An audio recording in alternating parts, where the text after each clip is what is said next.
What is going on, everyone? Welcome into the Brant Partial Show.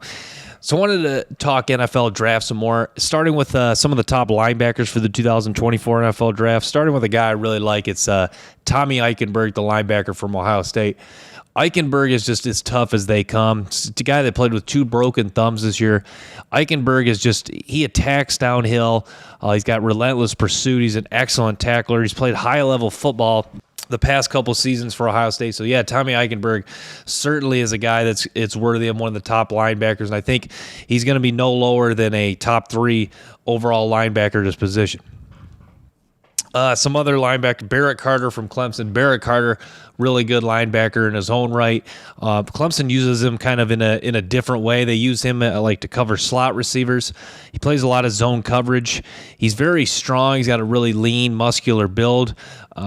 Doesn't even really look like a linebacker out there. Almost looks like a defensive end that can move, that can cover. So yeah, it kind of gives me Isaiah Simmons vibes, just a freakish athletic linebacker, and that's really what Barrett Carter is.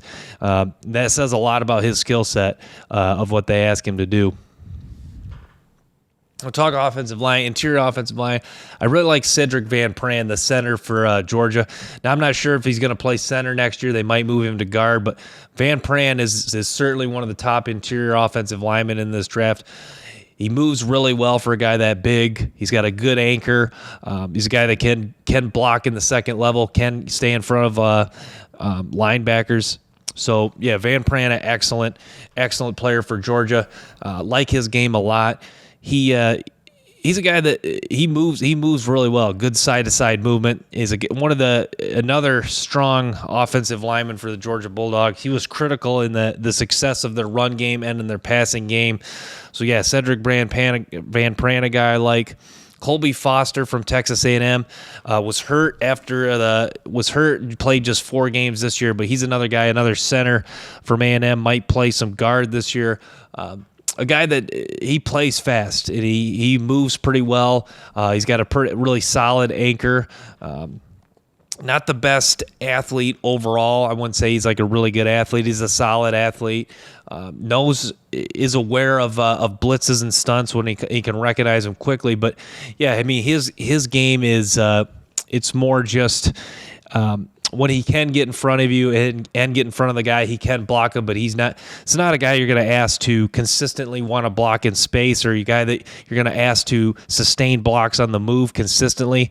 But a guy that certainly he is capable of down blocking. He is able to block in the second level. He does have the ability to block in the open field if you run a screen pass. But yeah, Foster, to ask him to consistently, pull, make blocks on the move, that's really not what his strength is. His strength is, pretty good quickness off the ball, get into a guy, drive him, get back in pass protection, a quick set into pass protection, stay in front of the guy. That's Colby Foster's game. Let's see, another guy, one of the consensus, Donovan Jackson from Ohio State. I wasn't impressed with Donovan Jackson's tape. He's a guy like the guy from A&M. Jackson, when he does get his hands on you, when he does get some momentum and gets into a guy, he can drive him out of the play. But there is his lateral quickness and just overall strength and hand strength limits him from sustaining blocks in the pass game and the run game. Not the greatest anchor either. So yeah, I didn't watch a ton of Donovan Jackson yet, but yeah, he was not a guy that really stood out. He's the consensus number 1 interior guy right now. And Connor Colby, consensus number 3 guy, guard from Iowa. Colby's a good player. He's got good size. He does everything pretty well for what I've seen. He's not like the greatest, not like an elite level athlete, but he's good enough. Kind of reminds me, get a little bit of vibes of Peter Skoronski. He's a guy that's always in the right place, intelligent, knows how to recognize stunts. A guy that is always working to get in a good position, whether he needs to help his tackle or just move and look to get upfield and execute another block. So Connor Colby from Iowa. another guy to keep in mind. Christian Mahogany might be my number two, might be my number one, but he's at least my number two behind Van Pran. Mahogany was a guy that missed pretty much all the 2022 season, but when he played in 2021 with his teammate Zion Johnson, who was a first-round guard in the 2022 draft last year, it's crazy Boston College had both these guys. You see why they got off to such a good start. But yeah, Mahogany is a guy, he is a really good athlete, and he gets into position. He's got some good aggression, and he's got some extra pop. It's not just strength at the point of attack. He's got some drive with his overall strength in his hands to really knock a defender back. So Christian Mahogany stood out a lot. He looks the part too with his stature. He looks like an NFL guard, so I'm excited to see how he does. It's a guy that just, with the injury this past year, just needs to play some more football, and a guy that's lower on the consensus list because you just need to see more of him. Just need to see more exposure, more tape, prove that he can come back from that injury and play at a high level like he did in 2021.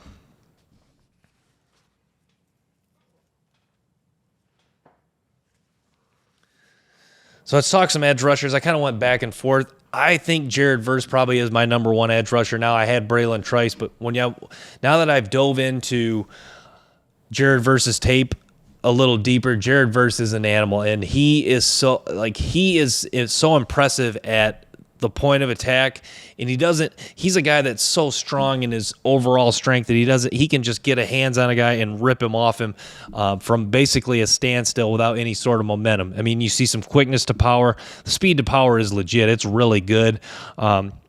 Has not the greatest bend, but can beat the tackles around the high side, can win on the inside. A guy that teams have to make special treatment for. By that they mean like help from the guard, chips from tight ends. The running back's got to be aware of. So Jared Verse really put people on notice by the way he performed in the first win over LSU, and he has really put people on notice of his overall play. Guy that's likely going to be, if he would have came out in this past draft, would have been at least a top 10 pick. I know if maybe he could have worked his way into the top 5, but yeah, he's got a chance to go top 5 this year, and he will be talked about as likely the number one edge rusher in this draft class. So yeah, Braylon Trice from Washington was my number one. I like Trice's game. I think that Jared Verse offers a little more overall in his skill set. I think Trice has a lot of high-end level traits, just like Jared Verse, but I would give the edge to Jared Verse as of right now. But yeah, Braylon Trice, he's a physical presence. He's got really good overall strength. He's got a awesome motor. Will throw his body around, misses some tackles, but a lot of the missed tackles were because he was giving such effort, and he was contorting his body into awkward positions that weren't ideal just to give himself a chance to make a play. Like a lot of people wouldn't even have the overall strength or, presence of mind to make a play like Braylon Trice did, or, almost make a play where he, gets a hand on a guy and slows him up so other people can help out. But yeah, some other guys, Jack Sawyer from Ohio State. Jack Sawyer's an interesting guy because to me, when I watch him, I think Jack Sawyer projecting to the NFL as being a starter, but just being a solid starter, because Sawyer has a lot of solid good traits, but there's no really elite trait in Jack Sawyer's game. He's got good strength. He's got good speed to power. He plays the run well. He can tackle. He's got good pursuit. He shows the ability to drop back into coverage, plays like the jack position at Ohio State. But my problem with Sawyer, I don't think he has enough really good or elite traits to be a top-notch level pass rusher in the draft. Kind of reminds me a little lesser version of George Karlaftis, probably a guy that goes end of the first round, maybe early second round. But it's a guy that he is, what you see is what you get, meaning he'll just be a good rock-solid starter. I don't think there's as much high-end upside as kind of what you're hoping from an Ohio State edge rusher with the Bosa's, Chase Young, even though Chase Young still is kind of leaving people in question what his ceiling is. But yeah, Jack Sawyer projects well to be a really good player. I think he'll be probably Most people have him number 5, 6 edge rusher, maybe number 4. But will a lot of people have him as the number 2, 3 edge guy in this class? Probably not. Some other guys, JT Tuimoloau, the other edge rusher from Ohio State, the guy that plays with Jack Sawyer. Tuimoloau was interesting. Him and Sawyer were top 4 recruits in the nation. Tuimoloau, it's been kind of a similar story of Jack Sawyer. It's a lot of solid, good. Even with Tuimoloau, there were some flash big plays like you saw in the Penn State game, but there's really just not enough really good or elite traits about Tuimoloau to have him as a top 3, 2, 3 edge rusher in this class. But yeah, Tuimoloau will be a fascinating guy. Has the 5-star pedigree. So yeah, Tuimoloau and Jack Sawyer, those names will be thrown out a lot. Both those Ohio State rushers, good players, even though I don't think they're necessarily elite edge rushers. But yeah, Laiatu Latu is the next guy from UCLA. Latu, he's probably my number 3 right now behind it's so 1 Jared Verse, 2 Braylon Trice, 3 Laiatu Latu. Latu is a guy that is going to be on people's radar very soon. He's a guy in the number 2 consensus. They have him listed as a linebacker on NFL mock draft database, but he's going to be an edge rusher. Latu has legitimate power, and he's a guy you look at him and you're not really blown away by his physical stature. He's not like a super rocked up. He is pretty thick in the lower body, not super lean, but Latu has like legitimate power, dominates tight ends.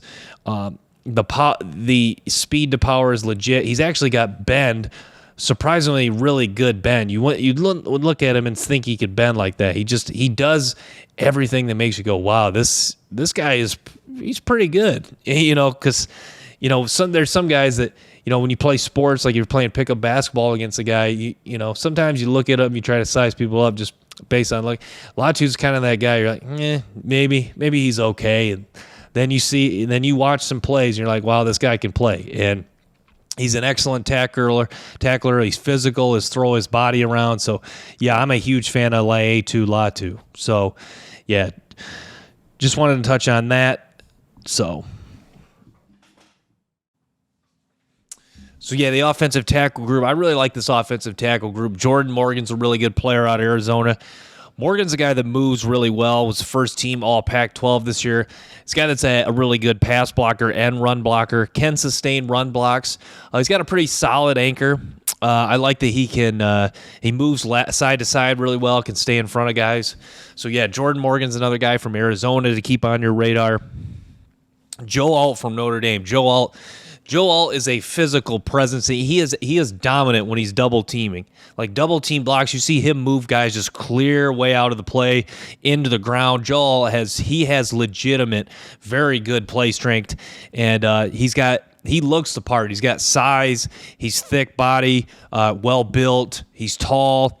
He plays with good leverage. He really explodes off the ball. He really, when he gets into people, he can really drive his upper body forward, extending his arms, and he is excellent at sustaining run blocks and gets off the line of scrimmage quickly. Has some serious explosion with not only with the upper body, with the lower body as well, and he keeps a good wide base, and he is a guy who.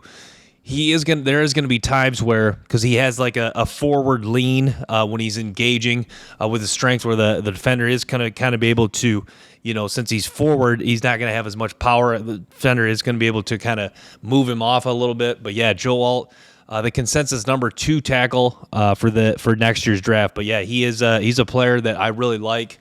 And he was a super fun watch just because of how demoralizing blocks that Joe Alt can deliver. And he's been a bright spot for the Notre Dame offense. Will be a key factor in this offense having success running the ball and passing. So another guy, J.C. Latham from Alabama. J.C. Latham, big time recruit coming out of high school. Latham just a rock solid tackle. And he's what I like about Latham. He's a guy that when he is double teaming, he's looking to get another block. There's a guy he's got really good football IQ. He's always looking to get another block. He's always looking to execute, and get that key block that's going to spring a guy open. You saw in the Texas A&M game, you saw he was downfield trying to make a block in the open field to spring Jahmyr Gibbs free. But Gibbs and the defensive back, was happening so fast he couldn't get to the defensive back and seal him off in time. But that's just the effort, the effort and the presence of mind that J.C. Latham has and how he plays. So Latham's was a really fun watch. He's just a really good all-around player. He might not be my number 1 tackle. He's a consensus number 3 or 4 guy right now, but I think he'd be probably my number. Latham probably be my number 2 or 3. But yeah, he's had a really nice season in 2022, and this is a pivotal year for Latham as just a true junior to really put on high quality tape and really make a push for the number 1 or 2 offensive tackle in this draft. Another guy, Kingsley Sautamatea from BYU. I think I'm saying that right. He's just a really good pass blocker. He's a guy that's in position, physical, strong. Strong, especially at the point of attack. A guy that has a good anchor. It's really hard to move this guy.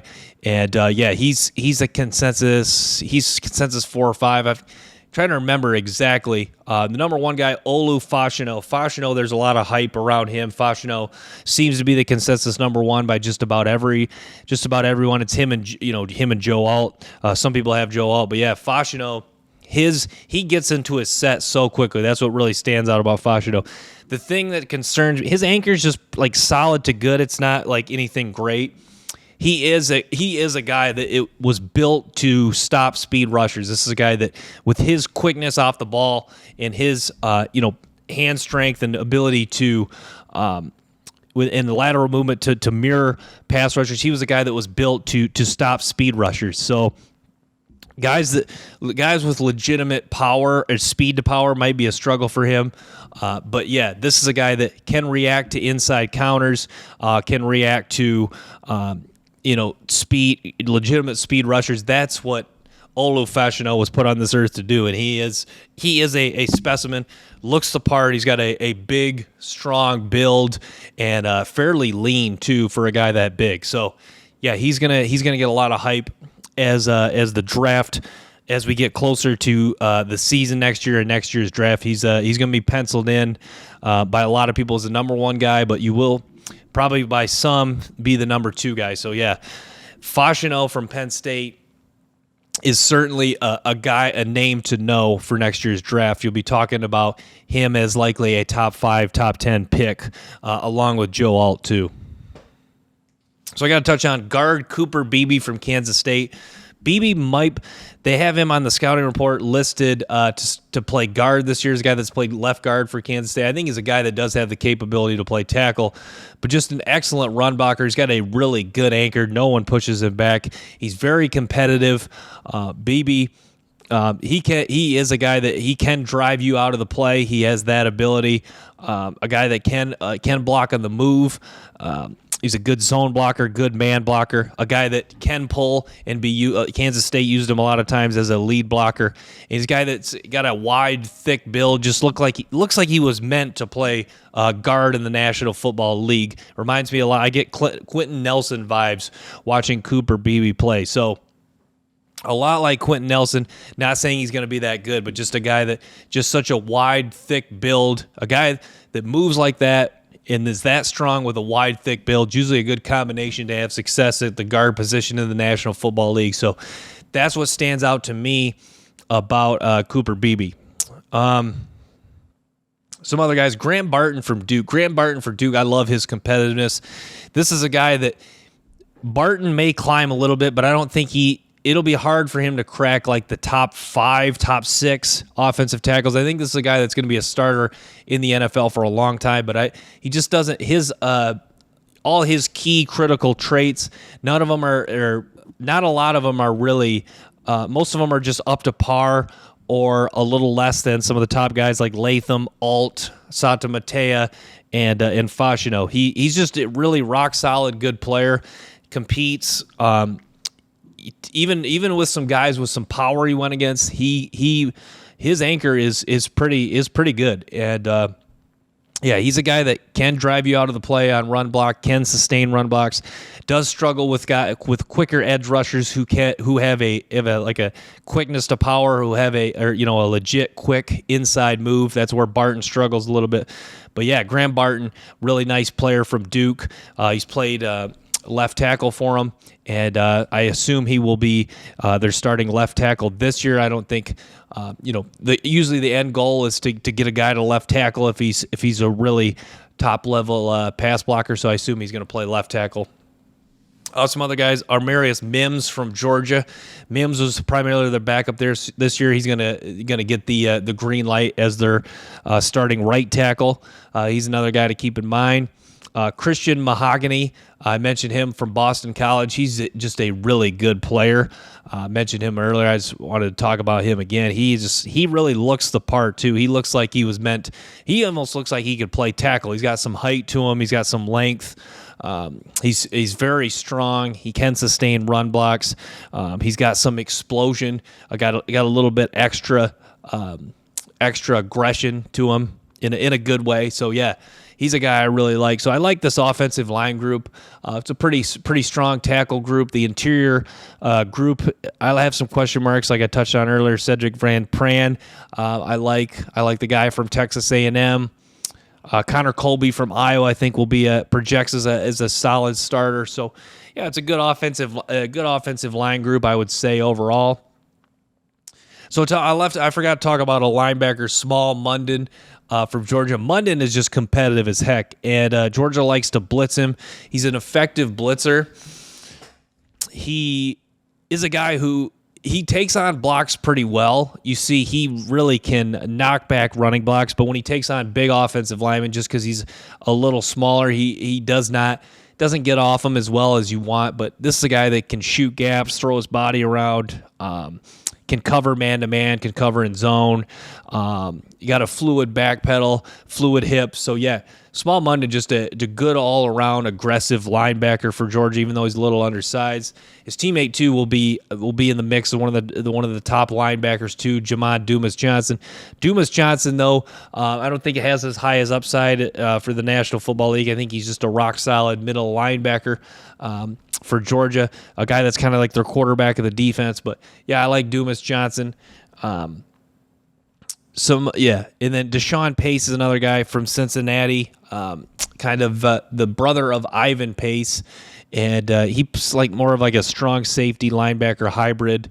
And then Latu, like I talked about, how does he project as like a outside linebacker, defensive end? Even Jack Sawyer does play off the ball a little bit at times. So, yeah, I'm going to wrap with that. Thanks for tuning into the Brant Partial Show. Make sure to stay tuned for more episodes and clips from the show. Till next time, peace.